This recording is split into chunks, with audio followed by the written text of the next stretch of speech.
In the year 1591, an army crossed the Sahara Desert, not on camels alone, not with spears or shields. They came with fire. When the smoke cleared, the richest empire in West Africa had vanished. Not slowly, not peacefully, but almost overnight. No warning, no epic final battle remembered in textbooks. No monument standing to tell the story. An empire that controlled gold, salt, knowledge, and trade across half a continent was erased, not by weakness, but by a world that had changed faster than it could adapt. This was Songhai, and this is the empire history chose to forget. Long before Songhai became an empire, there was a river. The Niger River, wide, slow, and life-giving, cut through the dry lands of West Africa like a vein of survival. Along its banks, fishermen, traders, and farmers built small communities. One of them was called Gao.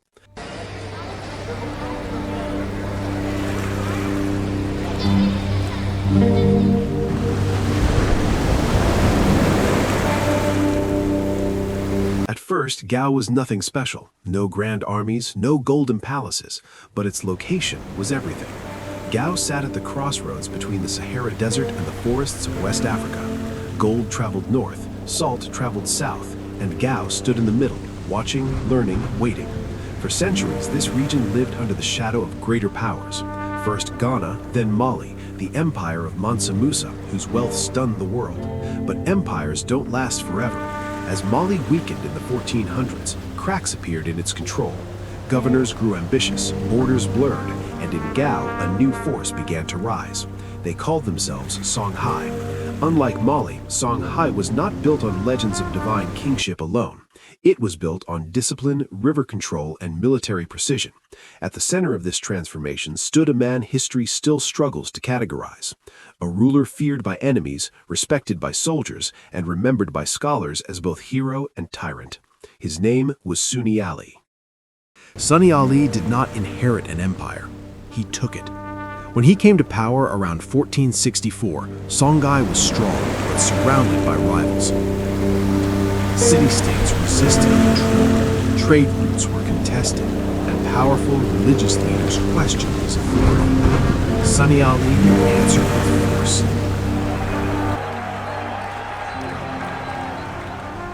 He built one of the most feared armies West Africa had ever seen. Infantry, cavalry, and a powerful river navy that controlled the Niger itself. Cities fell one by one. Timbuktu, the jewel of the desert, resisted. Sunni Ali besieged it, cut off its supplies, and finally captured it. Scholars who opposed him were punished. Religious elites were brought under control. To some, he was brutal. To others, he was necessary. Because Sunni Ali understood something critical. An empire divided by ideology cannot survive. Under his rule, Songhai expanded faster than any empire before it, stretching from deep into the Sahara down toward the forest kingdoms.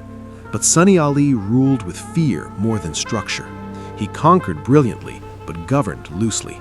And when he died suddenly in 1492, the empire stood powerful yet fragile. That fragility invited ambition.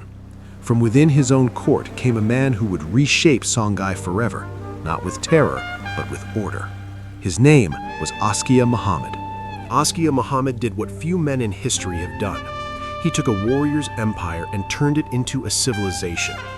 After overthrowing Sunni Ali's son, Askia did not rule by chaos or fear. He ruled by systems. He reorganized the empire into provinces, each governed by appointed officials. He created departments for taxation, agriculture, justice, and the military. For the first time, Songhai became more than land. It became administration. Askia Muhammad was also deeply religious. Unlike Sunni Ali, he aligned himself with Islamic scholars rather than fighting them. He made a legendary pilgrimage to Mecca, where he met rulers, scholars, and merchants from across the Islamic world.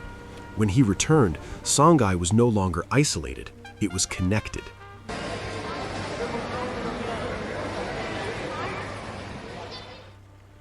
Under Askia, Timbuktu, Gao, and Jenne became global centers of learning. Universities flourished, libraries overflowed with manuscripts on law, science, astronomy, medicine, and philosophy. This was not a primitive empire. This was an intellectual superpower. Trade exploded. Gold flowed north, salt flowed south. Songhai controlled the arteries of African commerce. By the early 1500s, Songhai was the largest empire Africa had ever seen. But greatness carries a hidden danger. It creates the illusion that power is permanent. At its height, Songhai looked unstoppable. Its armies were massive, its wealth legendary, its cities unmatched in West Africa.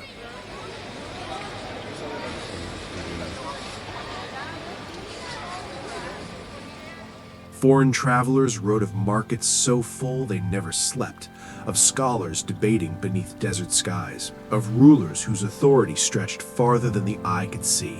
Yet beneath the surface, the empire was aging. Askia Muhammad grew old and blind. Succession disputes weakened central control.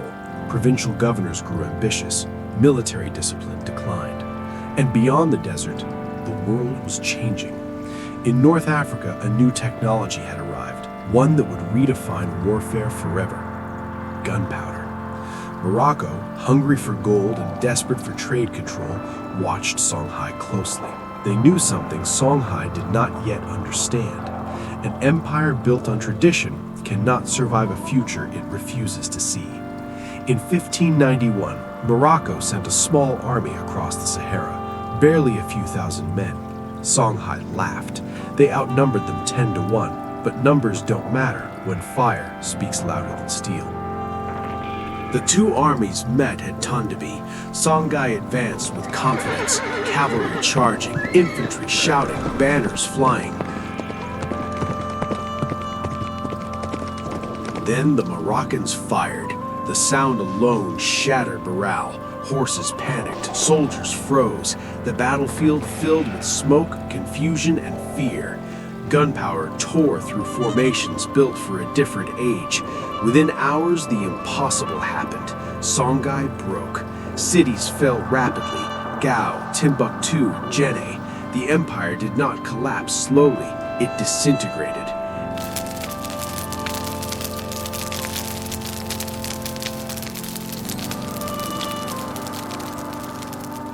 Administrators fled, scholars scattered, trade routes fractured. What centuries had built, weeks destroyed. Songhai never recovered, not because it lacked greatness, but because it faced a world that had changed faster than tradition allowed. Today, little remains. No towering ruins, no global recognition, only manuscripts buried in sand, and a legacy history refuses to fully acknowledge. But Songhai mattered.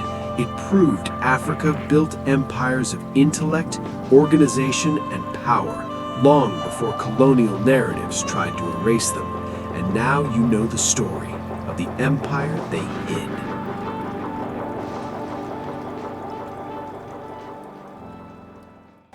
Subscribe and join us as AI brings lost history back to life.